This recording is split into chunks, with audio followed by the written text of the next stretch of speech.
Hello, everybody. It's Heather with the Leadership with Heart podcast. And I am so excited. Today I have Eddy Badrina on. And most people are either referred to me by someone I know or I handpick them very occasionally, like maybe 4 times, maybe 3 to 4 times over the last 3 years. People will just come to me and kind of pitch certain guests. And I saw Eddy's whole kind of bio and thought, we have not had anybody on there like him, especially. And he is the CEO of Immigrant technology. And I'm going to be super excited to hear a little bit more about that. So I'm going to ask him that question, but welcome, Eddy. Thank you. Thanks for having me. So tell us where you are right now in your leadership journey, besides even just running the company. Wow. I would say I am full stride. I would say in a marathon, I'm probably in mile 13 or 14. Like it is, I'm going, right. I've hit my pace and now I'm just trying to improve with every mile. So yeah, that's where I am with my leadership journey. Oh, I love it. That's the right answer. Like I have not arrived. Like I'm running towards something, but I'm not sure I'm going to get there. And I'm just like a work in progress. I'm Oh just, yeah. you know, It's just step after step. I think for as many people who like leaders who are futuristic and visionary, I think deep down at the core, all of them, and myself included, are really just taking it day by day, right? And saying, okay, how can I get better than yesterday? And from a leadership perspective, the really good self-aware leaders aren't trying to compare themselves to others. They're just trying to compare to themselves to how they did yesterday. And if I can get better, just a little bit better every day, then I'm doing well. And if I make a mistake or I fall or I, just take a step back, then you know what? Tomorrow's another day to get better. So that's my sort of philosophy on futuristic thinking versus just getting stuff done. Right. I know it sounds so sexy, doesn't it? To be like, the future is, it's like, yeah, no, it's about today and how can I be good? How can I be good right now? I totally get that. So tell us a little bit more about your company. I'm curious. So Eating Green Technology, we're just on a mission to change the way that we farm food and we feed people. So we can shrink down basically 35 acres of traditional farming land, shrink it down to about an acre and a half. So in an acre and a half greenhouse that we have, that we build for others, and that's our model. Our model is a greenhouse as a service, if you will. Wow. We'll build it. We'll help manage and oversee, consult, staff, and train, and then we have a technology fee, just like you do with, and I do with Zoom or with Microsoft Office or anything else. It's like a per seat license, but in this case, it's a per plant spot license. So with this greenhouse as a service model, we're able to grow in an acre and a half, grow around 800,000 to 1 million pounds of leafy greens a year. And over 11 to 13 harvests in 1 year, and do it all in a way that's environmentally sustainable, and then it's economically sustainable too. So these greenhouses are economic units unto themselves. They're profitable business units that an entrepreneur-led investor group or a retailer, a grocer, a distributor, or even a municipality or nation state can buy and operate and run a profit off of it. That is so cool. Oh, is this like the first concept of this, or is this something that's out there? Because I mean, I didn't know about it. Yeah, there are a lot of greenhouses out there. There are a lot of technologically advanced greenhouses out there, and then there are a lot of what we call CEA, controlled environment ag. The ones that are fully under lights, right? And all of those have their uses, but at the end of the day, they're either not profitable. There's too much investment in there to ever hope to make a profit. They're too expensive to grow lettuce or leafy greens or anything of that sort, or they're too big. Right, the ones that are profitable they're traditional flat tray greenhouses, and they don't involve vertical farming. So we've combined the best of both worlds of greenhouses, which use 100% sunlight, and have a lot more efficiencies, combined with the futuristic ones that you see where they're all under lights, and we've combined it in a way it's patented here in the U.S. and around the world. Wow, love it. That's just so creative and not any. I'm like, there's not much I would think. Like I couldn't come up with that. was like, So, but I know that you started other companies and things. And so, some people just, I'm an ideator, but I don't know if I can yeah, get that I mean creative it, with things. it's truly brilliant, and it's one of the reasons I came on to Eating Green back in 2019. The vision and the mission is fantastic, and it's unchanged from even when I came on board. But the business model needed some help, and so it was my job, having a background in marketing. I used to own a digital ad agency that we just sold, and my job was to take it to market, and so that's what we're doing. But I'll tell you, and this gets to the heart of why you have the folks that you do on your podcast, is the story of Eden Green and the two brothers who invented the technology was what pulled me in. And it's two brothers, Jacques and Eugene Van Buren, and they're still on my staff. One's a CTO and the other's the COO. But they're South African, and they were in South Africa passing out food in their neighborhood, in their local community. And they're both engineers. One's a construction engineer, the other one's a mechanical engineer. But they were passing out food, and there was this 5-year-old kid that came up to them, and they're like, "Hey, here's some candy." It was sort of at like a little fair with bounce houses and everything, and he proceeded to stuff his pockets with the candy. And they said, "Hey, slow down. There's more where this came from. You don't have to you don't have to hoard or anything else. We're giving them freely." And the kid said, "Well, actually, I'm taking it back to my 3-year-old sister, because it's not my day to eat, it's her day to eat." And it just totally Mm, it just shocked them, and really made them think, like, man, what kind of world do we live in where uh, where kids have certain days to eat, right? And so they set their sights on, for the better part of, I would call it, 8 years, of trying to develop this technology, and then get it to a state where they brought it over to the United States just for more access and more capital, to develop it into what it is now. But that is really emblematic of the company and of the culture that the company still has, that I'm striving to grow. Even is one of what I call a redemptive framework. And mm, the there's a there's a group out of New York City called Praxis Labs, and Praxis really focuses on this idea of a redemptive framework for organizations, both nonprofit and for-profit. But their idea is that most companies are exploitative, and that's where the leaders eat first. That's where the employees are treated unfairly, and that's where the community around them, the culture around them, is leveraged to their benefit.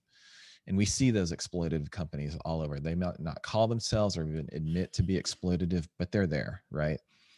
And so that's the vast majority of companies. But then you have some ethical ones, and ethical companies are where the leaders eat alongside their employees, right? The employees are treated fairly, and the culture and the society around them is advanced. It may be even neutral, but neutral to advance. They're advancing society and advancing culture, and that's great. And those companies should be absolutely applauded.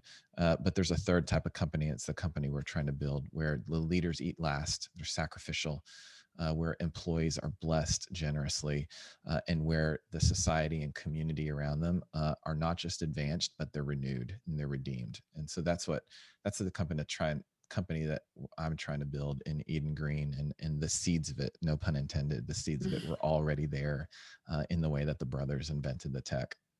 I love that. Yeah, that's a great story. Thanks for sharing that. It really does open up the window a little bit more to your leadership style. And I'd love to know where your drive to lead comes from. I would say it's a legacy. It's a legacy to lead. Um, I mean, way back, and this was a part of just discovery of my family way back. My grandfather in the Philippines, he started a small rural church. He was just a lay person, but there was no sort of community church around them, and he started it back in the early 40s. And then my dad and my mom immigrated from the Philippines in 1969, and they just had to lead out in terms of finding a better place for, a better a life for themselves from the Philippines over here to the United States. And when they got here, I mean, my mom came with about $70 in her pocket, and my dad came with like a whopping 110, right? And this is back in 1969.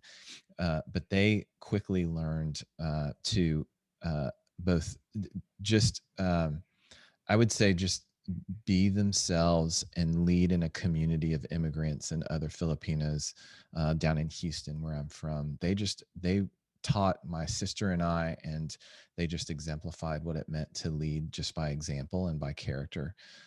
And so I grew up seeing my dad and my mom both just give sacrificially. If you can imagine, they immigrated over here and they still sent, both worked, but they sent 50% of their income back to their family in the Philippines. So I grew up seeing this sort of sacrificial leadership and this demand inside our household for excellence and diligence in whatever we're doing, and just to lead by example that way. So that, I would say, that's where the initial drive came from. I ended up going to Texas A&M University, and being in the Corps of Cadets there in the Aggie Band. And so that was a real leadership laboratory for me, where I really learned the nuts and bolts of leadership, of having to break people down before you build them back up, having myself broken down before I was built back up in a way that was a better leader than what I came in as. I had a chance to intern for President Bush Sr. in his personal office in Houston. And then I went to his master's program for public service and administration at A&M, and then ended up working in the Bush administration. So for 4 years, I was a Middle East analyst at the State Department. And then for 2 years, I was President Bush's Asian American spokesperson surrogate for domestic policy. Wow. So Yeah, that's amazing. That's amazing background. And that's amazing journey. I learned all sorts of leadership, just lessons and examples from folks like them. Folks like, I worked under Colin Powell while I was at the State Department, and he's probably one of the better bosses I've ever worked for in my life. Oh my goodness. I just from a distance, I could see him just, being an impeccable leader. There was one book that he had written, and my son, who's now 16, read it. And because I was like, read it. I read it. And I'm like, you need to read this so you can learn about this person who, is highly respected. But yeah, that's quite a journey that you've been on. And then to be where you're at now, it's interesting. Like, yeah, dedication is service, but this idea of being sacrificial and making sure that you give yourself to others. And this is, really powerful stuff, really. Okay, so I'm curious, for those who might be listening right now, they are at a place in their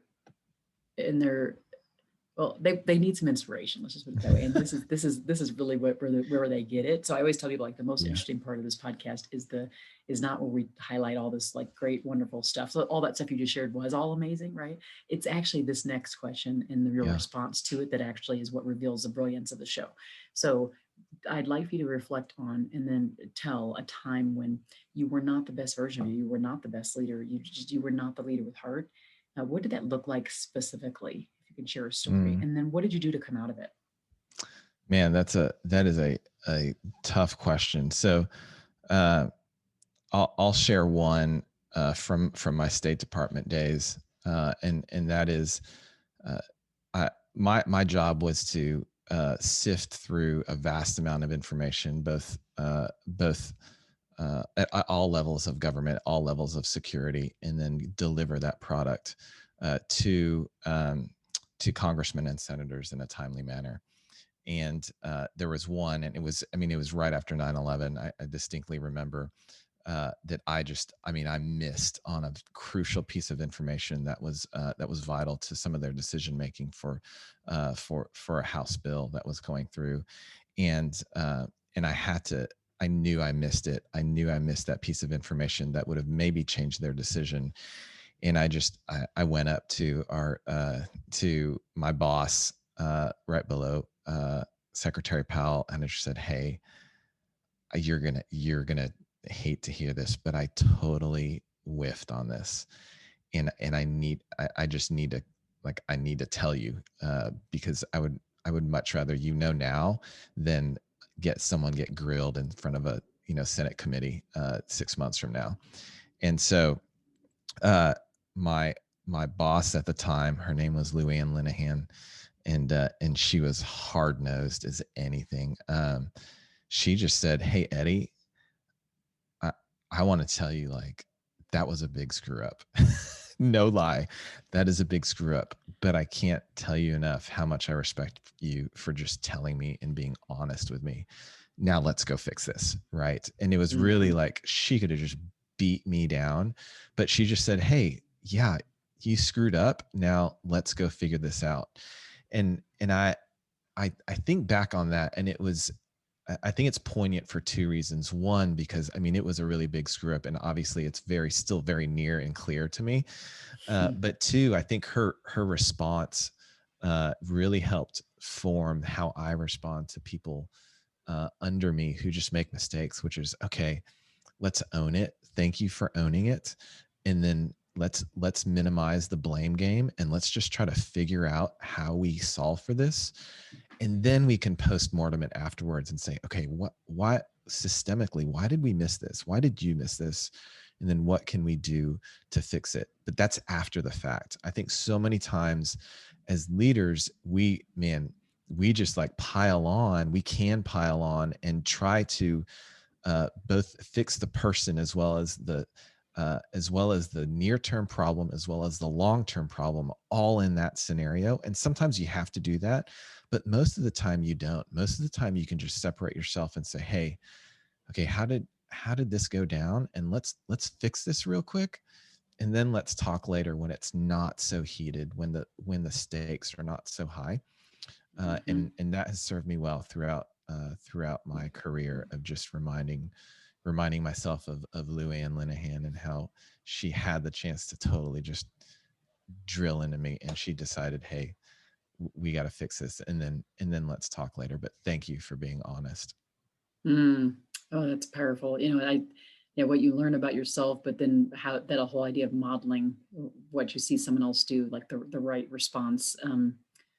Yeah, it's really impactful and insightful, I think, for anybody who might be listening on this one. I know for me it would be, and it is thinking about um, just being in that spot, and you're like, ah, like don't slap me and don't like fire me on the spot. Like you're just like totally freaking out as Yeah, this is happening, and she gives you grace. yeah. Right in I that moment, she gives you grace. That's a you mentioned that word grace, and I think that does not usually enter the lexicon of business.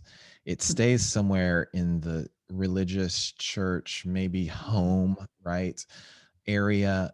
Certainly not in social media, but in business, not. But I really, I've tried to introduce that idea and that word into business, and it's very shocking to most people. Of like, hey, let's show a little grace right now, right? And let's let's have some perspective, let's take a step back. But I think if people showed more grace, and grace doesn't mean letting people off the hook. Grace Mm-mm. just means taking into context and perspective what that person is going through in the decision process that was made, and then just saying, gosh, if I were in that position, that could have been me, right? Like, I'm one step away from a bad decision. So let's have some perspective here. That's what grace means in my view. And I think if people had more grace in the business setting, long term, I think businesses would be more robust, and more centered around human flourishing than just total profitability, or binary sort of decisions. Yeah, I totally agree with you. And if they're shocked on that, they'd be really shocked with my content, I think, though, because I'm all of my stuff is gonna all the stuff you just said. It's like it's home. It's this, and it's like, yep, that's exactly what I do. So I believe that we need to reintroduce that and live all of these things. So that this idea of the art of caring leadership and having this book that has like this artistic, bright color feel to a business book Mm, that's about leadership is already kind of a off thing. It's like, what? It's a little off-putting for some that you think, yeah, wait a second, is that going to be too soft? But in the end, all the things you get from doing the things I recommend and that you're talking about, right? These aren't rocket science things, but when you do these things, you get the results you're looking for. You get the hardline results you're looking for yeah. by empowering people, by giving them grace, all these things. Hmm. I can tell you one thing, I'd much rather go to bat for that person who did that for you than I would for somebody who treated me like, you know what, Oh if I man. did something wrong, I would go to bat for her. So, at my last company at Buzzshift, we had folks, we called them boomerang employees, because we had set such a good culture. And, for whatever reason, people look around and they think, okay, maybe it's better here. I've got a higher job offer here with more money or whatever. And so they leave. And we had a number of employees who came back and said, after 3 months, 6 months, or even a month, like, this is not what I signed up for. And I had it pretty good at Buzzshift. And you're like, okay, let's talk. But I think showing grace in certain areas and empowering them, and just really to giving them, high risk or a high reward, high risk, high reward, and then high responsibility, high autonomy type, Mm-hmm. Yep. framework, gets people to a place where they will eat glass for you. Totally. They just have no end. They had no clue they could get there. And they got there, because you stretched them and you believed them and you properly rewarded them. So I 100% agree. Yeah, you're speaking my language. Look, so that was a good gut feeling on my part bringing you on here. Thank you.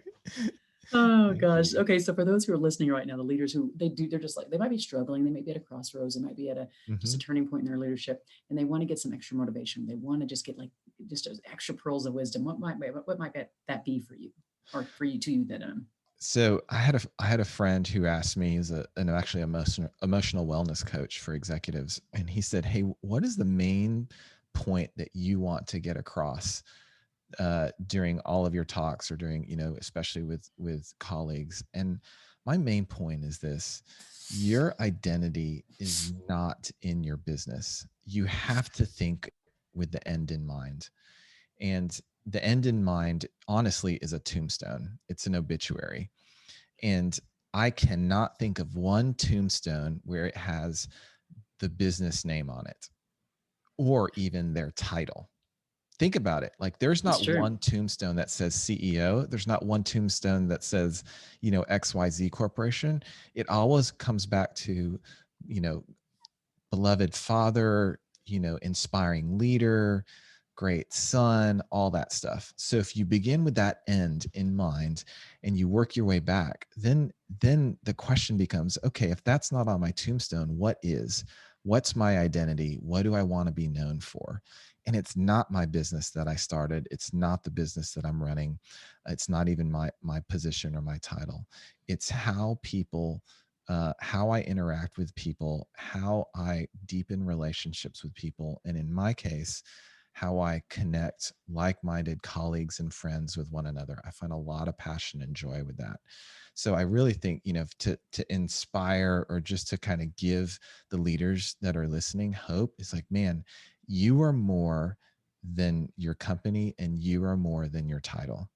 You're so much Mm, more than that. And if you can embrace that, and and empower yourself to be that in the context of your company, or wherever you are, you are more apt to find, quote unquote, long-term success, right? And the mm, success may not be financial, it may not even be position wise, but in terms of deep uh, deep, meaningful, and long lasting relationships, that is uh, I think, something that is worthy to strive for as a leader. mm. Eddie. That was some good stuff. Thank you. I got my daily leadership geek out just now. So for those who are listening, if you found great value like I have in listening to Eddie and I in our conversation, please do share it far and wide. This is how it gets to more people who need to hear this stuff. And don't forget to write the review on Apple Podcasts. I say this every time, but I'm noticing very few people are doing it. And I know there's thousands of you listening. So go ahead and just go straight there right now. Just go to write the review. That is how it goes up in the algorithm. That's how people find it. That's how they learn and they grow as leaders. So, Eddie, this has been wonderful. I'm so glad I said yes and that you did too. Well, thank you for saying yes. Absolutely. And thanks everybody for joining the Leadership with Heart podcast. Be well.